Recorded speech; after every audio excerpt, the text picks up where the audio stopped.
प्यारे बच्चों नमस्कार। आज की कक्षा में आपका स्वागत है। आज हम पढ़ने वाले हैं छठी कक्षा का अध्याय 15। अध्याय का नाम है नौकर।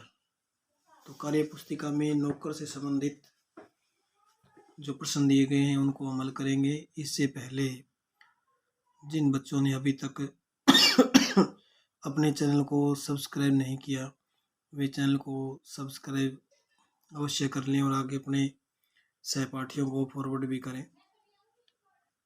तो इसमें देखिए पहले प्रश्न में क्या दर्शाया गया है।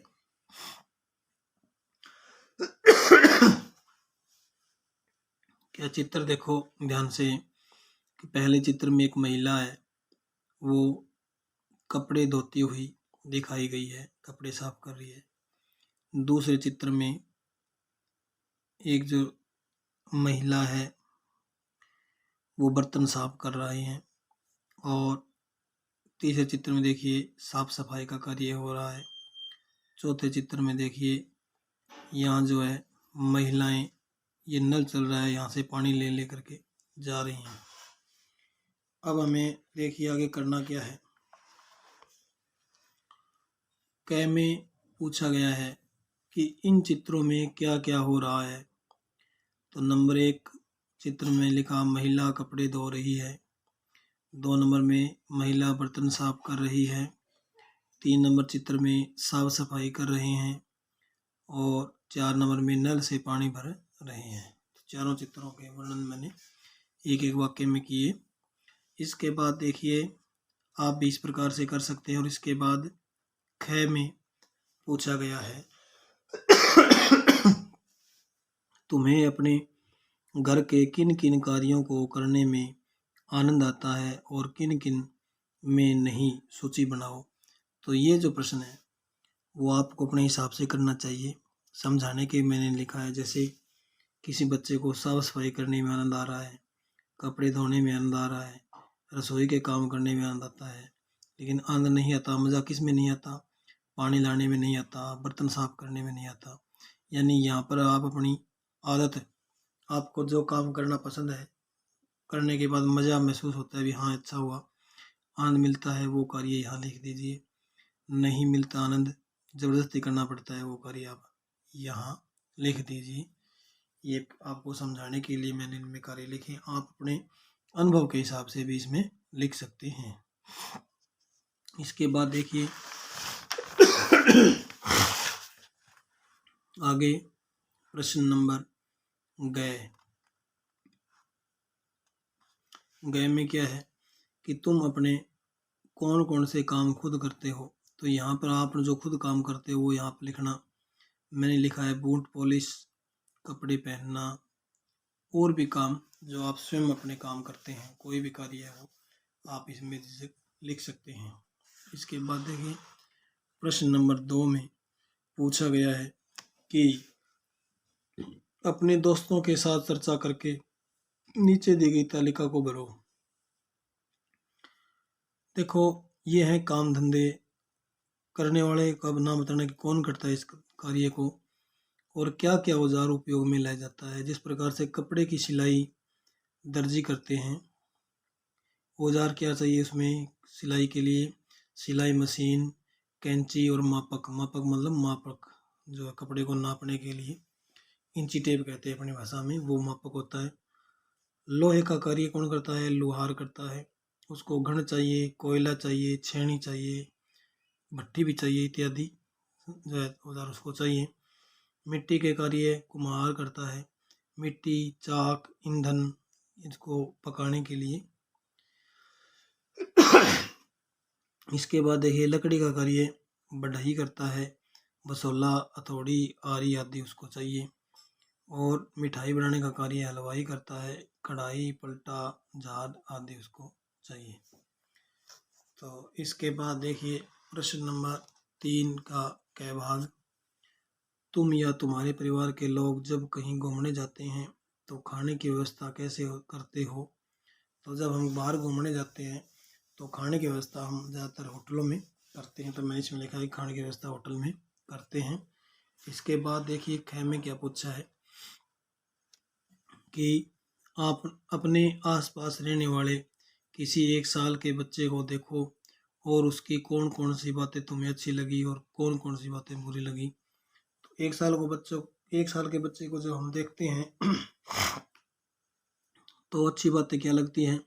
बच्चे में द्वेषहीनता होती है, वो कुछ नहीं जानता, उसको जो खाने की चीज़ देता है उसी को पसंद करने लग जाता है। और बुरी क्या होती है, उसमें ज़्यादा गुस्सा, बार बार रोना आदि बुरा लगता है। तो इसके बाद प्रश्न नंबर 4 का क भाग देखिए।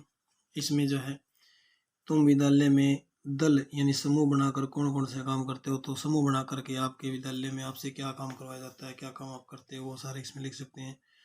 जैसे विद्यालय की साफ सफाई कई बार होता है, समूह बना देते हैं और उस समूह में सफाई करते हैं हम। कई बार कक्ष की जो सफाई भी जो है, जैसे दीपावली आती है, होली आती है, बड़े त्यौहार आते हैं, तब अध्यापकगण कहते हैं कि अपने जो कक्ष की सफाई करो। तो सभी बच्चे लग के समूह में कहते हैं, वो भी आप इसमें लिख सकते हैं। सुबह प्रार्थना भी समूह में ही करते हैं और कभी कभी पढ़ते भी समूह में, कोई समूह बना दिए जाते हैं कि आप समूह में बैठ करके पढ़िए। तो इस प्रकार से और भी कार्य आप यदि विद्यालय में करते हैं तो वहाँ ये वो कार्य यहाँ पर आप लिख सकते हैं। इसके बाद देखिए आगे प्रश्न नंबर 4 का ख जो भाग है उसमें क्या पूछा गया है कि दल या समूह में काम करने से क्या फायदे हैं। काम उत्साहपूर्वक जल्दी बन जाता है, ये उत्साह ज़्यादा हो जाता है, और समूह में जब काम करते हैं तो जल्दी भी हो जाता है और थकान भी नहीं होती। एक दूसरे को जो है देख करके काम करते हुए को हौसला बढ़ जाता है काम करने का। इसके बाद देखिए तुमने अपने दोस्तों मम्मी पापा को खाने पीने की कोई चीज़ बनाकर दिखाई यानी खिलाई है, यदि हाँ तो कब। तो देखो खिलाई हो तो यहाँ लिख लेना खिलाई है, कब खिलाई है बता देना कि कब खिलाई थी, नहीं खिलाई तो सीधा लिख देना नहीं खिलाई। इसके बाद देखिए प्रश्न नंबर 6 में जो है क्या पूछा गया है, किताब की पृष्ठ संख्या 109 पर बने चित्र को देख करके 4-5 वाक्य लिखो।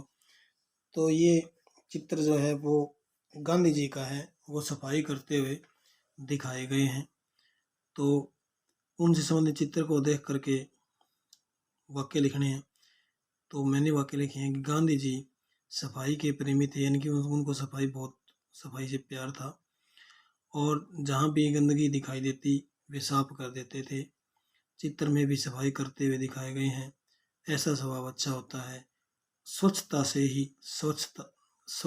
ही स्वस्थता जो है रहती है। स्वस्थ कब रहते हैं, जब हमारे पास जो है आसपास हमारा जो वातावरण है वो स्वच्छ हो तो स्वच्छता ही रहती है।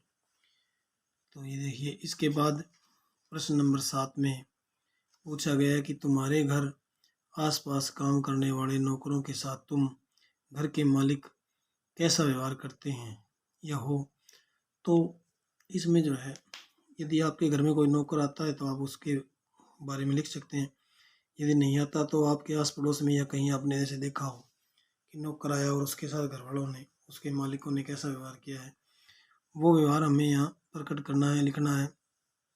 तो मैंने जो है सार रूप में क्या लिखा कि कुछ लोग नौकरों को अपने परिवार के सदस्य के समान रखते हैं। जैसे परिवार के सदस्य को हम प्रत्येक कार्य के अंदर जो है उसको सम्मान देते हैं, उसी प्रकार नौकर को भी प्रत्येक कार्य के साथ रखते हैं। लेकिन कुछ लोग बुरा बर्ताव भी करते हैं, नौकर को नौकर ही समझते हैं। तो ये देखिए अलग अलग विचारों पे बात है। इसके बाद आगे जो है प्रश्न नंबर 8 में देखिए क्या पूछा गया है कि यदि तुम्हारे सभी काम कोई नौकर कर दे तो तुम्हें कैसा लगेगा, कारण सहित लिखो। यानी नौकर कर दे तो जो है बहुत बुरा लगेगा, क्योंकि मैं सभी कार्य स्वयं कर सकता हूँ तो दूसरे लोगों यानी नौकर से क्यों करवाऊँ। ये हमारे मन में भावना होनी चाहिए कि जब हम काम स्वयं कर सकते हैं तो नौकर की कहाँ आवश्यकता रह जाती है। इसके बाद देखिए प्रश्न नंबर 9, इसमें जो है पूछा गया है कि गांधी जी नौकरों के बारे में क्या सोचते थे। तो नौकर भी मानव ही होते हैं, उनके साथ अपने परिवारजन की तरह व्यवहार करना चाहिए। इस प्रकार की सोच थी उनकी नौकरों के प्रति। इन वाक्यों को पढ़ो। कौन से वाक्यों को पढ़ना है कि देखिए, घोड़ा तेज दौड़ता है, घोड़े तेज दौड़ते हैं, घोड़ी तेज दौड़ती है। वाक्य लिखें 3। इसके बाद पूछा है कि वाक्यों के किन किन शब्दों में बदलाव आया है, उन्हें लिखो। तो घोड़ा शब्द में बदलाव आया, कहीं घोड़े हो गया फिर घोड़ी हो गया।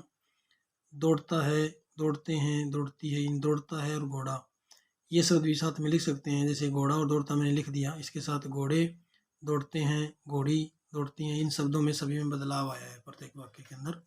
तो आप ये शब्द और लिख लेना इसमें। इसके बाद देखिए ख, इस प्रकार के अन्य 3 वाक्य बनाने, जैसे छात्र पढ़ता है, अनेक छात्र पढ़ते हैं, छात्रा पढ़ती है। तो ये वाक्य मैंने और लिखे। इसके साथ आज की कक्षा में हम इस अध्याय का जो हल कर लिया। और एक बार और मेरी रिक्वेस्ट कि जिन बच्चों ने अभी तक चैनल को सब्सक्राइब नहीं किया वे चैनल को सब्सक्राइब अवश्य कर लें। और अगली कक्षा में हम अगले अध्याय यानी 16वें अध्याय का अध्ययन करेंगे। धन्यवाद।